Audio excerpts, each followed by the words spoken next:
শুভ সকাল বন্ধুরা, আপনারা কেমন আছেন? আমি ভালো আছি। আর নববর্ষের সবাইকে জানাই শুভেচ্ছা। আপনারা ভালো থাকবেন। আর আজকে দেখুন আমি চলে এসেছি সকালবেলা উঠে মায়ের মন্দিরে। আর যারা মায়ের সেবা বা বড় মন্দিরে সেবা টেবা করে তারা তো জানেই যে কীরকম কি পরিস্থিতি হয়। তো আমি 5টার থেকে উঠে লেগেছি আর এই পর্যন্ত কেবলই আমি পুজোটা সারলাম। তো আজকে মন্দিরের থেকেই ব্লগটা শুরু করলাম। কেন কি আজকে নববর্ষ। আর মন্দিরে আমি কি কি করেছি আমি ওইগুলোই আপনাদের সামনে তুলে ধরছি। কেন কি যখন আমি যে জিনিসগুলো আমি করেছি ওগুলো ভিডিও বানানোর আমি একদম সময় পাইনি। কেন কি তখন আমি ভাবি একটার পর একটা এইটা করি ওইটা করি, এর তাড়াতাড়ি করার জন্যই আমি কোনো ভিডিও করতে পারি না। আর কেউ হেল্পারও নেই যে হেল্প করে দেবে সেরকম। একটা আছে আমার নাতনি, সে বড় হেল্পার, অনেক হেল্পার করে। আমার একটা কাজ যেটা আধা ঘন্টা হয়ে যায় ওটা 1.5 ঘন্টা 2 ঘন্টাও লেগে যায়, এরকম হেল্পার। তা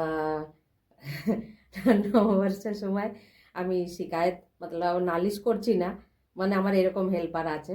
তা এই যে আজকে মায়ের জন্যে কালকে বাজারে গেছিলাম, গাঁদা ফুল নিয়ে এসেছি 1 কিলো। এখানে কিলো হিসাবে দেয়। তো গাঁদা ফুল নিয়ে এসে মায়ের জন্য মালা বানালাম এখন বসে। যদি এটা আমি রাত্রিবেলা বানিয়ে রাখতাম তাহলে কিন্তু এতটা অসুবিধা হতো না।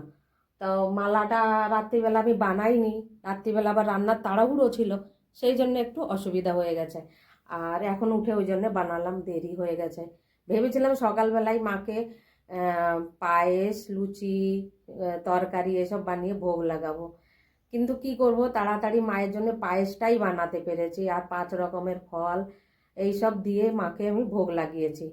তা ও মানে লুচি সুজি কিংবা তরকারিটা আমি বানাতে পারিনি। আবার কালকে অমাবস্যাও লাগছে, বৃহস্পতিবার সন্ধেবেলায় অমাবস্যা লেগে যাচ্ছে। তো ভাবছি আজকে যেকালে বানাতে পারলামই না, তো কালকে মায়ের ভোগটা অবশ্যই বানাবো। আর সন্ধেবেলা দেখি কি বানানো যায় মায়ের জন্য ভোগ। ভালো লাগে বানাতে, টাইম থাকে না, সেই জন্য পেরে উঠি না। আগে মায়ের মর্জি, আর মা যদি না চায় তো সে জিনিসটা আমি করলেও করতে পারবো না। আমি তো দেখেছি কয়েকবার, অনেকবার চেষ্টা করেছি যে আমি এইটা করব ওইটা করব, কিন্তু পেরে উঠি না। মা চাই না। আসলে মা যদি চায় না, তা যখন যেটা চাইবে সেটা তো হয়েই যায়। আমার ইচ্ছা না করলেও সেটা হয়েই যায়। তো জয় মাতা দি, জয় মা কালী, জয় মা সর্বমঙ্গলা। আমাদের মায়ের নাম হচ্ছে সর্বমঙ্গলা। তো মায়ের দর্শন করে নিন। আর আজকে আমাদের ধুতরো ফুল গাছে অনেক ধুতরো ফুল ফুটেছে, আমি অনেক খুশি। তাই জন্য ভোলে বাবাকেও দিয়েছি, আমি দেখাচ্ছি। এই দেখুন আমি মাকে এই যে গাঁদা ফুলের মালা পরাচ্ছি। আমার বাড়িতে জবা ফুল গাছ আছে অনেকগুলো, তো কিন্তু আজকে না ফুটিনি। গুনে চুনে মনে হয় 5টা কি 7টা ফুল হবে ফুটেছে আজকে জবা ফুল। আর ওই জন্য আমি গাঁদা ফুলের মালাই মাকে দিলাম অবশেষে। আর ছোট যে ঠাকুরের বিগ্রহগুলো রয়েছে ওনাদের জন্য মালা বানাতে পারিনি, সময় নেই, সেই জন্য ঘটেই আমি দিয়ে দিয়েছি। তো যেহেতু আমার মন্দিরে 3টে ঘট পাতা আছে, ওই জন্য 3টে ঘটে আমি 3টে মালা বানিয়ে দিয়েছি, কমসে কম তাড়াতাড়ি সবার নামে এই ঘটে দিলে পারে হয়ে যাবে। সেই জন্য 3টে ঘটেই আমি 3টে মালা দিলাম। এইবারে এই দেখুন আমার ভিতরে যে গামলা আছে ওই গামলাতে এই ফুলটা ফুটেছে, দারুণ দেখতে হয়েছে।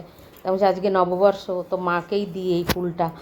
তো এই যে ফুলটা নিয়ে এসে একদম ডাইরেক্ট গাছ থেকে তুলে আমি মাকে এই যে অর্পণ করলাম। তো কত সুন্দর লাগছে না ফুলটা। যা লাল জবা হলে তো আলাদাই কথা ছিল, কিন্তু আজকে জবা ফুলই ফুটেনি। আর এই যে আমি ভোগ সাজিয়েছি, আর সাথে বাটিতে ওইদিকে রয়েছে পায়েস, ওই যে পায়েস। আর এই যে ধুতরো ফুল কতগুলো ফুটেছে দেখুন। তো এই ফুলগুলো একটা একটা করে, এই যে ত্রিশূল রয়েছে, এক একটা করে আমি ভোলেনাথকে ত্রিশূলে আর বাকি মা কালীর পায়ে এগুলো অর্পণ করব। খুব ভালো লাগছিল সকালবেলা যখন ফুলগুলো তুলেছিলাম না, ফুলগুলো একদম পুরো মেলিয়েছিল, দেখতে কি সুন্দর লাগছিল কি বলবো, বলে বোঝাতে পারছেন। আর এই যে আমার গোপাল, আর এনাদেরও সকালবেলা উঠে ডেলি স্নান করাতে হয়। যার জন্য আমার টাইম হতেও চলে যায়। এই যে আমার ভোলেনাথ, নাকেও স্নান করাতে হয়, এই যে, আর সাজাতেও হয়। ভালো তো লাগে সাজাতে, কিন্তু ফুল পাই না।